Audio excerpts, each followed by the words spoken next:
മലബാറിലെ +1 സീറ്റ് പ്രതിസന്ധി രൂക്ഷമായ സാഹചര്യത്തിൽ ശക്തമായ പ്രതിഷേധമാണ് സംസ്ഥാനത്തുടനീളം നടക്കുന്നത്. പ്രത്യേകിച്ച് മലപ്പുറം ജില്ലയിൽ നിലവിലെ SSLC പരീക്ഷാ ഫലം പുറത്തു വരുമ്പോൾ പോലും അൺഎയ്ഡഡ് മേഖല പരിഗണിച്ചാൽ പോലും 15,000-ലധികം വിദ്യാർത്ഥികൾ പുറത്തു നിൽക്കുന്ന സാഹചര്യമാണ് ഇപ്പോഴും തുടരുന്നത്. ഇപ്പോഴാണ് SKSSFന്റെ സംസ്ഥാന സ്റ്റേറ്റ് കമ്മിറ്റിയുടെ നേതൃത്വത്തിൽ മലപ്പുറം കിഴക്കേത്തലയിൽ നിന്ന് കുന്നുമല്ലേക്ക് 100 കണക്കിന് പ്രവർത്തകരെ അണിനിരത്തിക്കൊണ്ട് പ്രതിഷേധ നൈറ്റ് മാർച്ച് സംഘടിപ്പിച്ചിരിക്കുന്നത്. ഇപ്പോൾ SKSSFന്റെ സംസ്ഥാന സെക്രട്ടറി OP അഷ്റഫ് നമ്മളോടൊപ്പം ഉണ്ട്.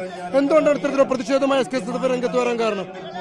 SKSSF ഈ സമയത്ത് സാധാരണ ഇത്തരം സന്ദർഭങ്ങളിൽ സമരങ്ങൾ ഉണ്ടാകാറുണ്ട്.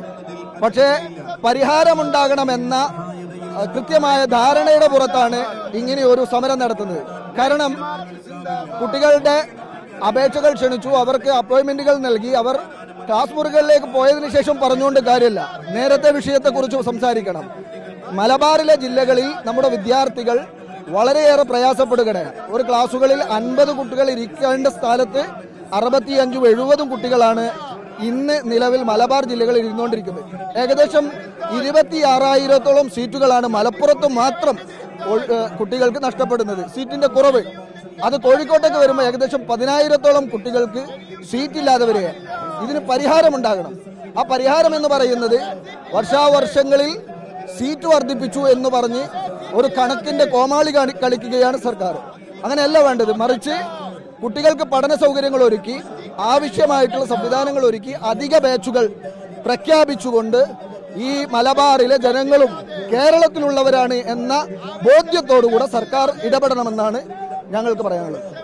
ഈ വിദ്യാർത്ഥികളുടെ എണ്ണത്തിലുണ്ടാവുന്ന ഒരു ക്ലാസ്സിൽ തന്നെ ഉണ്ടാവുന്ന ആധിക്യം അത് പലപ്പോഴും പ്രശ്നമാവാറുണ്ട്. പക്ഷേ ഇത്തവണയും സർക്കാർ സ്കൂളുകളിൽ 30%, എയ്ഡഡ് സ്കൂളുകളിൽ 20% സീറ്റ് വർദ്ധിപ്പിക്കാനാണ് സർക്കാർ തീരുമാനിച്ചിരിക്കുന്നത്. ആ തീരുമാനത്തെ ഉൾക്കൊള്ളാൻ കഴിയുമോ? തീർച്ചയായിട്ടും കഴിയില്ല.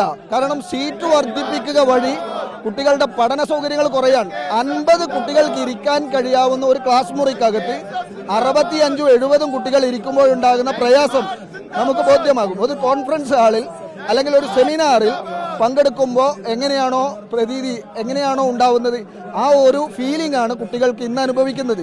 അധ്യാപകരും അത് തന്നെയാണ് അനുഭവിക്കുന്നത്. ഇത് ചൂണ്ടിക്കാണിക്കുമ്പോൾ വിദ്യാഭ്യാസ മന്ത്രി പറയുന്നത് ഇതൊരു വികാരം, മലപ്പുറത്തെ വികാരം ഇളക്കിവിടുകയാണെന്നുള്ള തരത്തിലുള്ള പ്രതികരണമാണ് മന്ത്രിയുടെ ഭാഗത്തുനിന്ന്. മലപ്പുറത്തിന് വേണ്ടി മാത്രം ഒരു വികാരമില്ല, ഇത് ജനങ്ങളുടെ വികാരമാണ്, വിദ്യാർത്ഥികളുടെ വികാരമാണ്. അങ്ങനെ വികാരം എന്ന് പറഞ്ഞ് വിഷയത്തെ വഴിതിരിച്ചു വിടുന്നത് മന്ത്രിയുടെ ഒരു തന്ത്രമാണ്. അതിനൊരിക്കലും കൂട്ടുനിന്ന് കൊടുക്കാൻ ഒരിക്കലും സംഘടന തയ്യാറല്ല. ഈ വിഷയത്തിൽ വിജയം കാണും വരെ ശക്തമായ പ്രക്ഷോഭ രംഗത്ത് നിൽക്കാനാണ് സംഘടന ആഗ്രഹിക്കുന്നത്. ഓരോ വർഷം ഇത്തരത്തിൽ പ്രതിഷേധങ്ങൾ ഉയരുണ്ടെങ്കിൽ പോലും കഴിഞ്ഞ തവണ നടക്കുന്ന സപ്ലിമെന്ററി അലോട്ട്മെന്റുകൾക്ക് ശേഷം പോലും 1000-ലധികം വരുന്ന വിദ്യാർത്ഥികൾ പുറത്തു നിൽക്കുന്ന സാഹചര്യം ഉണ്ടായിരുന്നു. ഇപ്പോൾ ആദ്യഘട്ടത്തിൽ തന്നെ SKSSF പ്രതിഷേധമായി രംഗത്ത് വരുന്നു. ഏത് ഘട്ടം വരെ പോകാനാണ് SKSSF ഈ സമരം വിജയിക്കുവോളം അധിക ബാച്ചുകൾ നൽകി സർക്കാർ മലബാർ മേഖലയോട് കാണിച്ചിട്ടുള്ള അവഗണനയെ പരിഹാരമുണ്ടാക്കി നീതിയുക്തമായ നിലപാട് സ്വീകരിക്കുന്നതുവരെ, നടപടി സ്വീകരിക്കുന്നതുവരെ ശക്തമായ പ്രക്ഷോഭ രംഗത്ത് SKSSF ഉണ്ടാകും. മറ്റൊരു പ്രധാനപ്പെട്ട വിഷയം എന്ന് പറയുമ്പോൾ വിദ്യാർത്ഥികളുടെ എണ്ണത്തിനനുസരിച്ച് സീറ്റ് അനുവദിക്കുമ്പോൾ പോലും ഉയർന്ന മാർക്ക് നേടിയിട്ടും ഇഷ്ടമുള്ള വിഷയമോ വിദ്യാലയമോ തെരഞ്ഞെടുക്കാൻ കഴിയാത്ത ഒരു സാഹചര്യം മലപ്പുറത്ത് രൂക്ഷമായി തുടരുന്നുണ്ട്. ആ വിഷയം പരിഗണിക്കപ്പെടേണ്ടതല്ലേ? ഇപ്പോ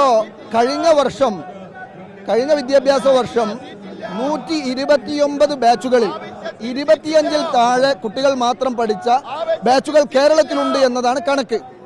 അങ്ങനെ വരുമ്പോൾ മലബാറിലോട്ട് വരുന്ന സമയത്ത് നമ്മുടെ കുട്ടികൾക്ക് 60-ഉം 65-ഉം 70-ഉം ഒക്കെ കുട്ടികൾ ഒരു ക്ലാസ് മുറിക്കകത്ത് നിൽക്കേണ്ട സാഹചര്യം വരികയാണ്. ഇതൊരിക്കലും അംഗീകരിച്ചു കൊടുക്കാൻ കഴിയില്ല. മാത്രമല്ല പത്തനംതിട്ട, കോട്ടയം, ആലപ്പുഴ പോലെയുള്ള ജില്ലകളിൽ നിലവിൽ ആയിരക്കണക്കിന് കുട്ടികൾക്കുള്ള ബാച്ചുകൾ, ക്ലാസുകൾ, സീറ്റുകൾ അധികമാണ്. അത് മലപ്പുറത്തേക്ക് വരുമ്പോൾ 26,000-ഉം കോഴിക്കോട്ടേക്ക് വരുമ്പോൾ 10,000-ഓളവുമായിട്ട് മാറാണ്. അതുപോലെ തന്നെ കണ്ണൂരിലും കാസർഗോഡും വയനാടും ഇതേ അവസ്ഥയാണുള്ളത്. 50,000-ലധികം സീറ്റുകൾ ഇവിടെ കുറവായിട്ടാണ് നമ്മൾ കാണുന്നത്. ഇനി അത് CBSEയുടെ റിസൾട്ട് വരാനുണ്ട്. അതുപോലെ തന്നെ മറ്റു റിസൾട്ടുകളൊക്കെ വരുമ്പോൾ അത് ഇനിയും കൂടാനാണ് സാധ്യത. എന്തായാലും ശക്തമായ പ്രതിഷേധമായി മുന്നോട്ട് പോകാൻ തന്നെയാണ് SKSF-ന്റെ തീരുമാനം. പ്രതിഷേധം സംഘടിപ്പിക്കുക എന്നുള്ളത് മാത്രമല്ല, വിഷയത്തിൽ അന്തിമ പരിഹാരം ഉണ്ടാവുന്നത് വരെ, അത് താൽക്കാലിക സീറ്റുകൾക്ക് പകരം സ്ഥിരം ബാച്ചുകൾ അനുവദിക്കുന്നത് വരെ പ്രതിഷേധം തുടരുമെന്ന് തന്നെയാണ് ഇപ്പോൾ SKSF നേതൃത്വം വ്യക്തമാക്കുന്നത്. എന്തായാലും നൂറുകണക്കിന് ആളുകളെ അണിനിരത്തിക്കൊണ്ട് വലിയ സംഘടനാ സംവിധാനം തന്നെ വ്യക്തമാക്കിക്കൊണ്ടാണ് ഇപ്പോൾ SKSF-ന്റെ പ്രതിഷേധം മലപ്പുറം നഗരത്തിലൂടെ പുരോഗമിച്ചുകൊണ്ടിരിക്കുന്നത്. ഈ വർഷം SSLC പരിശോധന പരീക്ഷാ ഫലം വന്നതിന് തൊട്ട് പിന്നാലെ തന്നെ SKSF പ്രതിഷേധം പ്രഖ്യാപിക്കുകയായിരുന്നു. നൂറുകണക്കിന് ആൾ നിർത്തിക്കൊണ്ട് ഇപ്പോൾ തന്നെ മലപ്പുറത്തെ ഈ സീറ്റ് പ്രതിസന്ധി വലിയ പ്രതിഷേധത്തിലേക്ക് പോകുന്നു എന്നുള്ളതാണ് പ്രധാനപ്പെട്ട സാഹചര്യം. മന്ത്രിയുടെ പരാമർശങ്ങളടക്കം SKSF നേതൃത്വം ഈ ഘട്ടത്തിൽ തള്ളുകയും ചെയ്യുന്നുണ്ട്. വീഡിയോ ജേർണലിസ്റ്റ് ഉണ്ണി തുവൂരിനൊപ്പം റിപ്പോർട്ടർ അഷ്കർ അലി കരിമ്പ, റിപ്പോർട്ടർ മലപ്പുറം.